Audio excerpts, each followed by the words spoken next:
ഡോക്ടറും മരുന്നും ഇതൊന്നും ഇല്ലാതിരുന്ന ഒരു സംവിധാനമായിരുന്നല്ലോ കേരളത്തിലുണ്ടായിരുന്നത്. ഇന്ന് എത്രയോ കാലം ഞാൻ പറയട്ടെ, 2016 മുമ്പ് എന്തായിരുന്നു സാർ ഇവിടുത്തെ സ്ഥിതി? ആകെ നടന്നൊരു കാര്യമുണ്ട് സാർ, സർക്കാർ ആശുപത്രി ക്ഷീണിച്ചു, വകുപ്പ് കൈകാര്യം ചെയ്തിരുന്ന മന്ത്രിക്ക് ഒരു സ്വന്തമായി ഒരു ആശുപത്രി ഉണ്ടായി. അതാണ് ഇവിടെ അദ്ദേഹത്തെ വിളിച്ചല്ലോ, ED വിളിപ്പിച്ചല്ലോ. എന്നെ കൊണ്ട് എല്ലാം പറയിപ്പിക്കല്ലേ, നിങ്ങൾക്കാർക്കെങ്കിലും താല്പര്യമുണ്ടെങ്കിൽ അതെല്ലാം എന്നെ കൊണ്ട് പറയിപ്പിക്കണ്ട.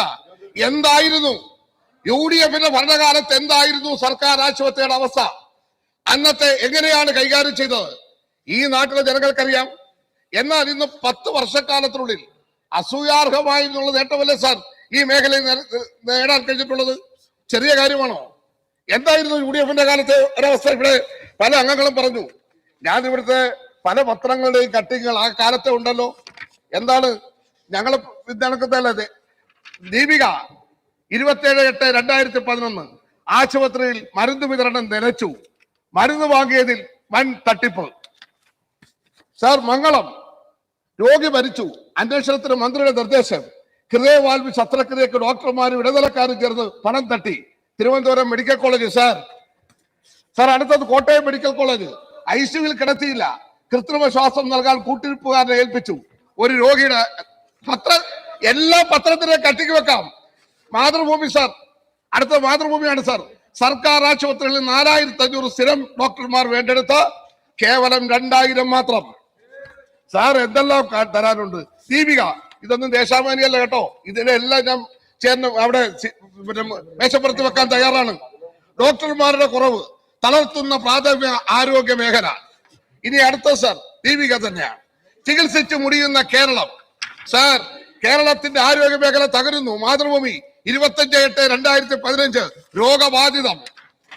സാർ രോഗഗ്രസ്തമായ കേരളം, നിഷ്ക്രിയമായ ഭരണം. ദീപിക സാർ ഇതാണ് സാർ കേരളത്തിന്റെ അവസ്ഥ. ഇതായിരുന്നു സാർ. ഇവിടെ അവതരണം കേട്ടപ്പോൾ എങ്ങനെയായിരുന്നു? ആരുടെ കണ്ണു നിറഞ്ഞു പോകത്തില്ലേ പ്രമേയ അവതരണം കേട്ടാൽ? ഈ കേരളത്തിന്റെ അവസ്ഥ ഇതായിരുന്നു. അവിടെ നിന്നാണ് സാർ ഇന്ന് കാണുന്ന കേരളത്തിലേക്ക് എത്തിയത്. നിങ്ങൾ ഇവിടെ പറഞ്ഞല്ലോ, ഇവിടെ ഏതെങ്കിലും ഒരു സംഭവം ഉണ്ടെങ്കിൽ അത് അന്വേഷിക്കണം, ഭാവിയിൽ ഉണ്ടാകാതിരിക്കണം. ഞങ്ങളുടെ നിലപാടതാണ്. പക്ഷേ നിങ്ങളുടെ കാലത്ത്, UDFന്റെ കാലത്ത് വന്നിരുന്ന രോഗികൾ, OPയിൽ വന്നവർ, IPയിൽ വന്നവർ, ഇന്നത്തെ എണ്ണം നമ്മളിന്ന് നോക്കൂ. 2016-17 OPയിൽ വരുന്നത് നമ്മുടെ താലൂക്ക് ആശുപത്രി, ജനറൽ ആശുപത്രി, ജില്ലാ ആശുപത്രി ഇങ്ങനെയുള്ള സ്ഥലത്ത് മാത്രം 8,64,883 പേർ.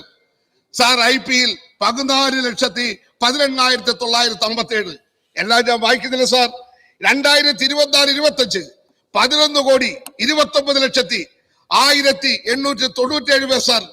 7,56,872 പേർ IPയിൽ. സാർ ഇത്ര അധികം ആൾക്കാർ വരികയാണ്, സർക്കാർ ആശുപത്രിയിൽ വരികയാണ്.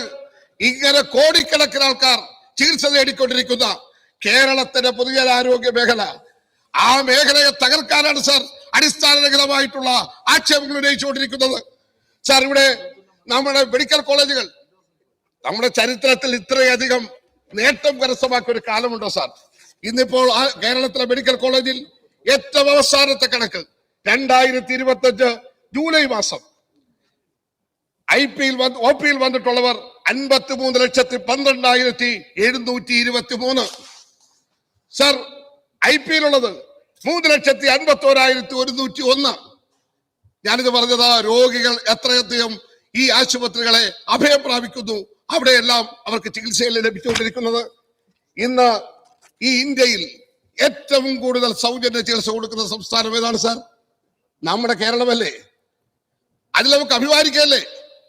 അതിനു പകരം എന്താ പ്രചരിപ്പിക്കാൻ ശ്രമിക്കുന്നത് സാർ? 4 വർഷം കൊണ്ട് 25,17,000 പേർക്ക് 7,708 കോടിയുടെ സൗജന്യ ചികിത്സ കൊടുത്ത ഒരു നാടാണ് സാർ ഈ കേരളം.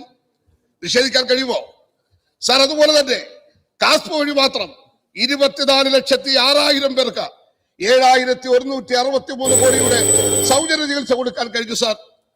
കാരുണ്യ ബെനവലന്റ് ഫണ്ട് വഴി 64,075 പേർക്കായി 544 കോടി രൂപയുടെ സൗജന്യ ചികിത്സ നൽകി സാർ ഈ കേരളം. 4 വർഷം കൊണ്ട് KSSCL വഴി നൽകിയ മരുന്നിന് വേണ്ടി മാത്രം 3300 കോടി രൂപയാണ് സാർ സൗജന്യ മരുന്നുകൾ ഈ കേരളത്തിൽ ഈ ഗവൺമെന്റ് കാലത്ത് കൊടുക്കുവാൻ കഴിഞ്ഞത്.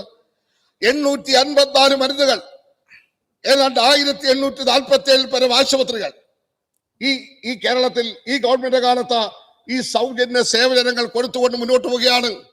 ക്യാൻസർ രോഗികൾക്കടക്കം 3 ഇരട്ടി തുകയാണ് ഈ ഗവൺമെന്റ് കാലത്ത് ചെലവഴിക്കുവാൻ കഴിഞ്ഞിട്ടുള്ളത്.